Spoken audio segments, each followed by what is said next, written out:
बिस्मिल्लाहिर्रहमानिर्रहीम। ज़ियारत आशूरा में 18 मकामात हैं। अगर इन मकामात को मोमिन समझे तो मोमिन की ज़िंदगी आबाद हो सकती है। जल्दी जल्दी से चंद मकामात को गिनवाऊँगा, इंशाअल्लाह अगली मजालिस में उनकी तफसील में जाएंगे। मसलन आप एक जुमला अर्ज़ करते हैं कि माअकुम फ़िद्दुनिया वल आखिरा, मौला मैं दुनिया में भी आपके साथ रहना चाहता हूँ, आखिरत में भी। ये एक मोहब्बत करने वाले के जुमले हैं। और जितनी बड़ी दुआएं ज़ियारत आशूरा में किसी और ज़ियारत में नहीं है। और वल्लाह एक मकाम भी इंसान को मिल जाए वो इंसान जन्नती बन जाए। ऐ अहले बैत रसूल माअकुम फ़िद दुनिया वल आखिरा, हम आपके साथ दुनिया में भी रहना चाहते हैं, आखिरत में भी रहना। इसे कहते हैं मकाम मइयत, यानी अहले बैत के साथ होने का मकाम। अब आप सोचें कि हम अहले बैत की मइयत को कैसे हासिल कर सकते हैं, इंशाअल्लाह ये अगली मजालिस में आएगा। अब जब मइयत में जाएंगे इसका मतलब हमें अहले बैत की ज़िंदगी करने का तरीक़ा पढ़ना होगा। मइयत में आपको पूरी ज़िंदगी का प्लान दिया जाता है कि तुम्हें ज़िंदगी गुजारनी कैसे है। उसके बाद आप ज़ियारत आशूरा में एक और दुआ करते हैं कि परवरदिगारा मुझे रिज़्क़ अता कर। कौन सा रिज़्क़? रिज़्क़ ज़ियारत अहले बैत अता कर। इसका मतलब जो अहले बैत की ज़ियारत है ये भी एक रिज़्क़ है। आप जो मजलिस में आते हैं ये भी एक रिज़्क़ है।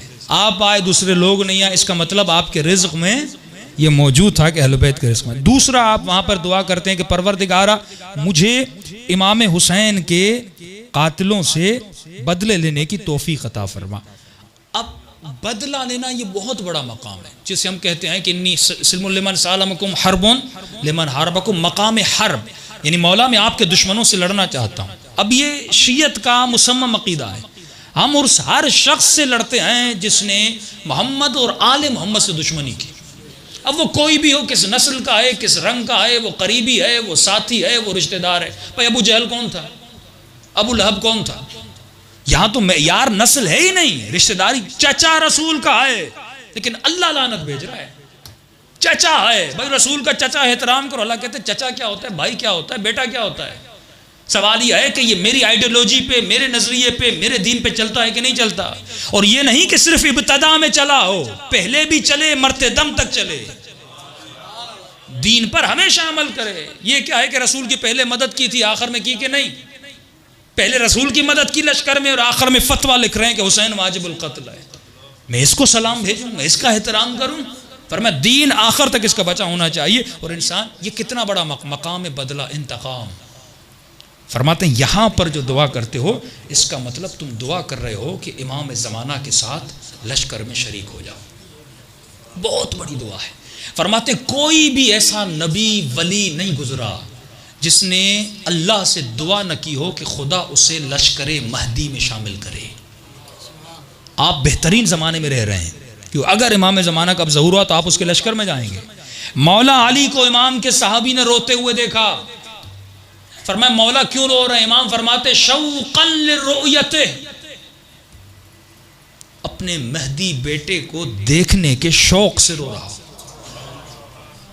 उसका चेहरा कब देखूंगा, वो कब आएगा। छठे इमाम के लिए मिलता है छठे इमाम। अजीब जुमला।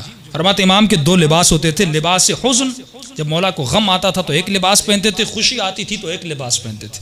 सहाबी जब मिलने जाता है तो छठे इमाम ने लिबास से हुज़्न पहना हुआ था, गम का लिबास। और इमाम के हाथ में इसी तरह एक डायरी थी या किताब थी, इमाम उसको पढ़ रहे थे, रो रहे थे। तो किसी ने कहा मौला क्यों रो रहे हैं? फरमाया ये किताब मुझे मेरे बाबा अली से मिली है। इस किताब में हमारे बेटे 12वें बेटे के अहवाल लिखे हुए, हालात लिखे हुए हैं।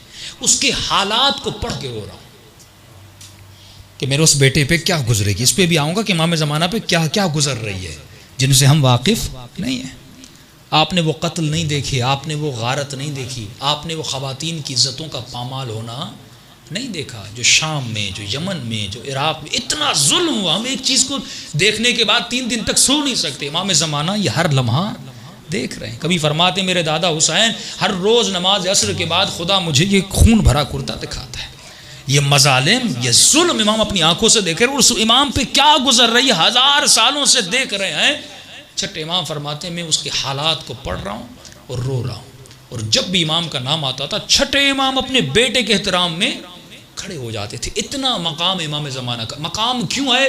क्योंकि वो रिसालत जो रसूल खुदा लेकर आए थे, वो एम, वो मकसद, वो रेवलेशन जो रसूल खुदा लेकर आए थे कि पूरी कायनात में कलमा वाहिद और ला इलाहा इल्लल्लाह हो, और जिस इमाम के आने के बाद रिवायात में मिलता है, ये बाद में लोगों को एहसास होगा। फरमाते हैं बराअत, जो शिया लानत भेजते हैं, जो दूरी करते हैं दुश्मनान अहले बैत से, जो शियों के दिलों में नफरत और बुग़्ज़ है दुश्मनान अहले बैत के लिए, इससे ज़्यादा बुग़्ज़ पैदा होगा मुसलमानों के दिलों में। कब? लेकिन जब इमाम का ज़हूर होगा, और उस ज़हूर में इनको पता चलेगा अरे इतनी आसाइश, ज़हूर के बाद ये हमें आसाइश मिलनी थी, ये सुकून मिलना था, हमारे बच्चों को ये दीन मिलना था, कि हम जिस नेमत इलाही से अभी महरूम है। और क्यों महरूम है? क्योंकि लोगों ने अली का रास्ता रोका। अगर हुसैन हुकूमत करने देते, अगर अली को हुकूमत करने देते, अगर हसन हुकूमत करने देते, अगर औलाद रसूल हुकूमत करने देते, आज तुम्हारे बच्चे आसाइश में होते, आज तुम्हारा बच्चा बीमार ना होता। और यही मिलता है कि जब इमाम ज़माना का ज़हूर हो जाएगा, फरमाते वो हुकूमत महदी, जब पूरी कायनात में निज़ाम मुस्तफ़ा नाफिज हो जाएगा, उस हुकूमत इमाम ज़मान में कोई बच्चा बीमार नहीं होगा, कोई बच्चा काफर पैदा नहीं होगा, उस सोसाइटी में कोई चोर पैदा नहीं होगा। उस हुकूमत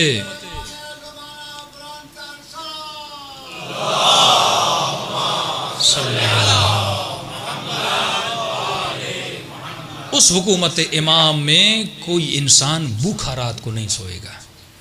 इनको पता नहीं इन्होंने खुद को किस चीज़ से महरूम, हम क्योंकि दर्द है ना शियों में, हमें पता है इन्होंने अहले बैत को हुकूमत करने नहीं दी और हम किस नेमत से महरूम हो गए, लेकिन मुसलमान तो अली को जानते नहीं ना।